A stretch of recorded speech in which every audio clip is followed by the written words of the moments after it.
What's up everybody, I'm Tim from Tim Ridge Gifts. So in this video I'm going to show you a nice easy trick to spruce up a boring plain old white pillar candle. Today we're going to be making chunk candles. Some people call them chunky candles. It's a fun, easy way to add extra dimension and color to your boring pillar candles.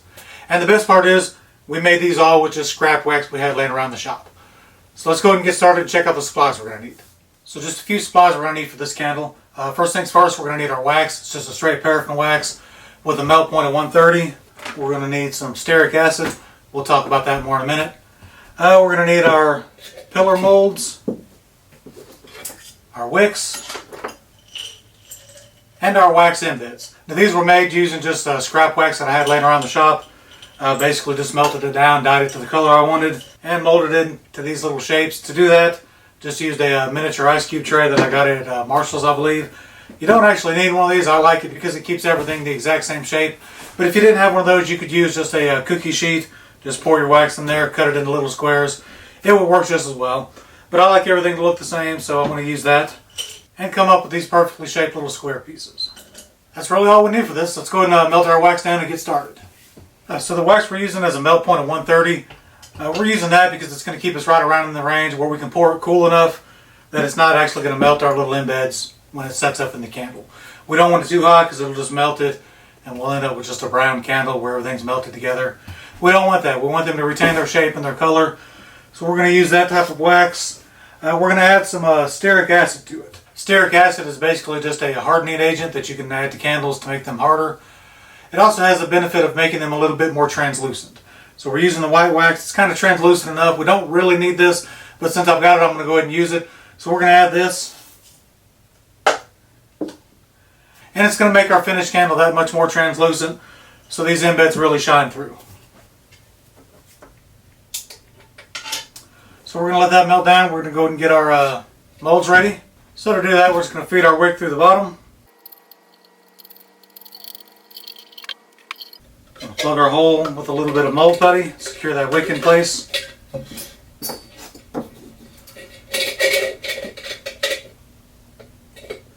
Set the top of the wick bar. Make sure it's perfectly centered, and that one's ready to go. And let's do the same with the other two.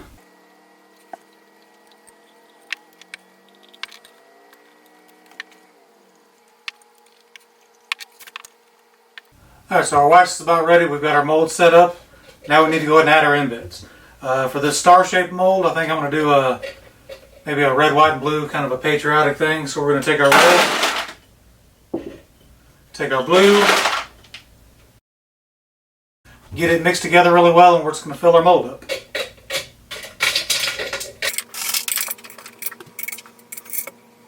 Now while we're filling it up, we want to leave our wick in place just to ensure that it's not all zigzag once it gets finished.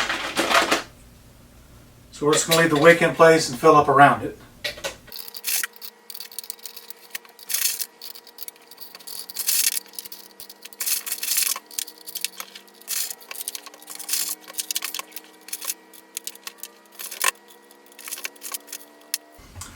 Alright, this one's ready to go. We want to make sure not to overfill it so that it still remains flat on the bottom.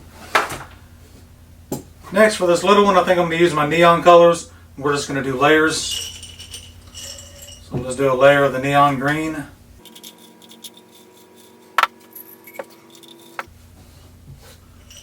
Layer of the neon orange.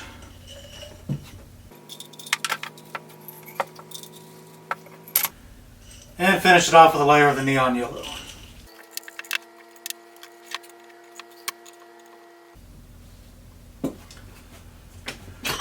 And for this last one, I think we're just going to mix them all together and see how it looks.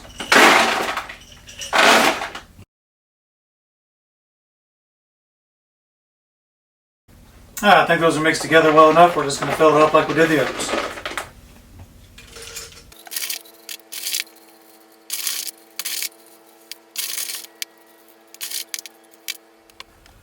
So we've got our molds all set up, filled with the embeds. We've got our wax transferred to our pouring pitcher. It's cooled to about 140 degrees, so we're ready to pour now. To do that, we're going to pour just like we would any other pillar candle. We're going to try to go nice and slow. Give that wax a chance to fill up any air cavities that might be hiding in there. We're going to fill it up about 3/4 of the way. Just give it a few taps.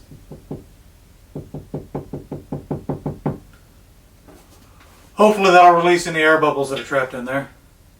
Go ahead and finish filling it up.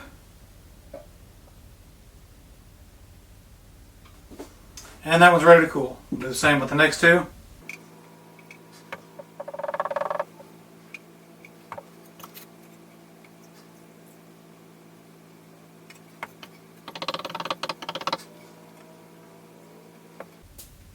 Alright, we'll just let these cool, see how they look in a couple hours. Alright, so our candles have cooled a bit, there's a little bit of shrinkage, so we're going to go and do our final pour just to top those off.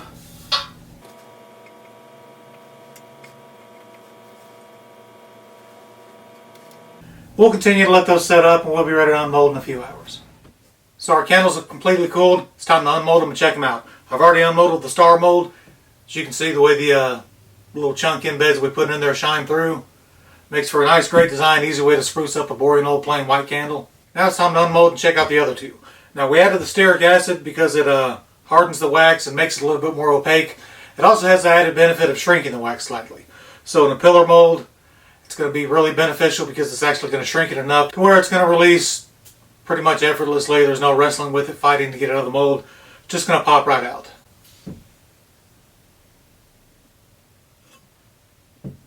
Get out of there.